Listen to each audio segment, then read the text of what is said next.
The thing is, I gave you this example because Allah doesn't punish right away. People do all kinds of horrible acts against God. They do injustices towards one another. Injustices that He warns you shouldn't do, that have dire consequences. The only problem is, you don't see those consequences. I used to often give the example of back in the day, some ancient times where a man has a slave. And this slave, he tells him, you can do whatever you want inside of this field. But I've drawn a line, don't step foot on the other side of the line. And the slave says, fine. I mean, I'm at least free within this acreage. So this slave is doing his thing, and one day he trips, and guess where he falls? Over the line. The moment he falls over the line, where does he look? His eyes go straight to the master, sitting in the distance. Am I in trouble? And the master doesn't even get up, doesn't budge. And he comes and apologizes, and the master says, it's okay, it was a mistake. And he's shocked that he wasn't in the kind of trouble that he thought he'd get into. So the next day he's just kind of walking along the edge of the line and pretends to fall. And no consequences. And so he gets into the habit of not only pretend falling, and now one day he's just walking one foot on this side, one foot on the other side. And the master is just sitting there on his rocking chair, no reaction. Until eventually the slave is always on the other side. He's just out. Years go by. One day the master calls him and says, hey, so you remember like 7 years ago I told you not to go on the other side? He goes, yeah, that was funny. He goes, so I've been counting the times you went, and I've decided to punish you for all of those times today. You're kidding, right? No, I'm serious. You're going to pay for all of that now. Is that a shocker? To him, it is a shocker because he thought the master was what? A nice master. He wasn't going to punish me. I'm not talking about a human master or a slave. What am I talking about? Allah tells you don't steal, don't lie, don't cheat, don't commit adultery, don't do injustice, don't be harsh to the weak, take care of your parents, etc., etc. You violated left, right, and center. You don't see any consequences. You lied. There's no lightning strike from the sky cutting off your tongue. That doesn't happen. You don't steal and get electrocuted in your hand. Allah could, He doesn't. That doesn't happen. You hurt someone, but you don't lose the ability to use your hand ever again. That doesn't happen. There are apparently no consequences. I keep getting away. Like in the laws of nature, when I break the laws of nature, if I jump off a second floor building, my bones will break. But when I break the laws of God, the laws of morality, I don't seem to have any consequences. Allah is way too kareem, way too generous. And a person starts thinking about the generosity of Allah and starts assuming that generosity must mean that He is not willing to punish me. He's not willing to bring me to account, not willing to hold me accountable for what I've done. So Allah asks a very penetrating question. What in the world was powerful enough to delude you from your gracious master? Is it the grace of your master, the karama of your master? Is that why you got confused? You took advantage of it? You remember I told you people who deny the afterlife and say, Allah, come on, He wouldn't. Those people. مَا غَرَّكَ بِرَبِّكَ الْكَرِيمِ. The other side of this, when Allah is noble, it also suggests that Allah treated you with nobility. Allah treated you with respect.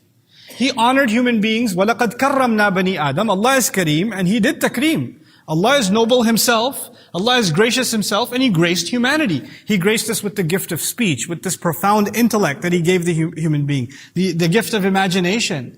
He gave us the gift of revelation. He gave us all these profound gifts that other creations did not receive. I have given you so much. What was on the other end that was so much more compelling that you abandoned me? Allah is asking. مَا غَرَّكَ بِرَبِّكَ الْكَرِيمِ. Was my grace to you not enough? That you found something else more attractive? Ma in Arabic can do two things. Ma can mean what? What confused you? What deluded you? What deceived you? Literally the word what. But the word ma can also actually be personified. What kind of being was it? What kind of competitor to me was it? You know how you say sometimes you use the word what for a person, like what kind of person are you? What kind of teacher is he? So Allah is saying, what kind of competitor to me was it that deluded you and took you away from your noble master? The master who treated you with nobility. The master who himself deserves nobility. Because every time you defy his commandments, it's like you don't acknowledge how noble he is. You have no regard and no respect for him. You know, when you abide by your parents' advice or counsel or their request, then you're honoring them. When you abide by the laws of a society, you're respecting the laws of society. You're not just obeying the laws of that society, you're respecting the laws of that society. When we're abiding by the commandments of Allah, we're actually honoring Allah, not just obeying Him. Therefore, disobeying Allah's commandments is actually a denial of Allah's nobility, His grace, His greatness. مَا غَرَّكَ بِرَبِّكَ الْكَرِيمِ. And then he makes this profound statement. There's somewhat of what might seem at first glance as a redundancy here, but I'll try to explain it to you bit by bit so it'll make sense. First I'll translate. الَّذِي خَلَقَكَ فَسَوَّاكَ فَعَدَلَكَ فِي أَيِّ صُورَةٍ مَا شَاءَ رَكَّبَكَ. This is one continuous statement. Meaning your master who created you, who then balanced you or evened you out. Sawwaka, you can also translate as, and he put finishing touches on you. You know, first the wall is made with the ancient bricks and stone, and then there's a plaster that smooths out and makes everything even. That's taswiyah. To put the finishing touches on something. So he didn't just make you raw, he actually put refined finishing touches on you. This is the nature of how Allah creates. Sabbih isma rabbika al-a'la alladhi khalaqa fasawwa. So here, khalaqaka fa sawwaka. Same words again. He creates and then he puts finishing touches. He beautifies. He didn't just make the orange, he designed the gorgeous peel. You know, he didn't just make the animal, he colored the fur. He did all kinds of finishing touches on creatures and on humanity. But then he adds fa'adalak, which means he balanced you. The redundancy, apparent redundancy, is that the word adal and taswiyah are similar. Adal means balance, and taswiyah also means balance in some cases, to equalize. Okay? But first I'll translate and then I'll share some of the subtleties that are inside this remarkable word. في أي صورة ما شاء ركبك. In whatever form he wanted. In whatever shape he wanted. And it's actually, whatever is not a good translation, أي للتعجب. Which means, in what remarkable form did he decide to shape you? And to build you piece by piece. Rakkabak, actually to put together layer after layer after layer. I'll get into the etymology a little later. So for now, the first thing. When Allah describes His creative power, He usually mentions two things. Either He mentions one, He created. الَّذِي خَلَقَ. Or He'll say, for example, خَالِقُ كُلِّ شَيْءٍ, the creator of all things. But when He speaks about all creation, the most elaborate description that you get is الَّذِي خَلَقَ فَسَوَّى. He created and He put finishing touches. He balanced. He, evened out. That's the kind of verbiage you find. For human beings, Allah used an additional term, فَعَدَلَكَ. And He made you even. Now it's already even like every other creation, but apparently Allah is saying there's a level of evenness or balance to the human being that wasn't granted to any other creature. And so an additional word is necessary to illustrate how human beings are actually different in the way Allah created them from all other creation. Al-'idl nisful himl yakun ala ahadi janbay al-ba'ir.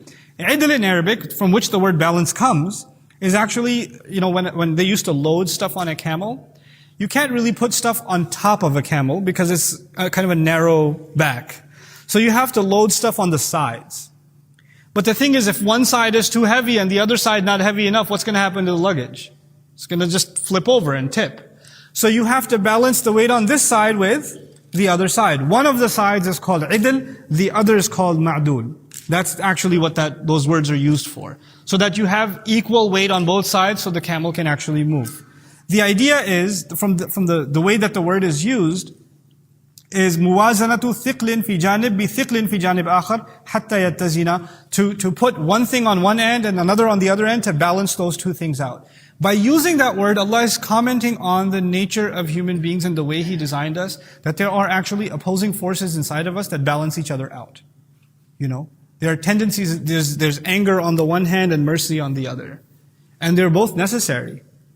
There are some things that necessitate your anger, and that at the same time there are things that necessitate mercy. There's strength and delicacy. There are some things that require all of your might, and other things that require you to be very crafty and very delicate. There's your mind and your heart. Your mind is a rational, machine. It calculates, it makes decisions. But there are many decisions that you cannot just make purely based on reason. You have to actually involve emotion. You have to be merciful in your decision, patient in your decision, kind in your decision. Those are not rational forces.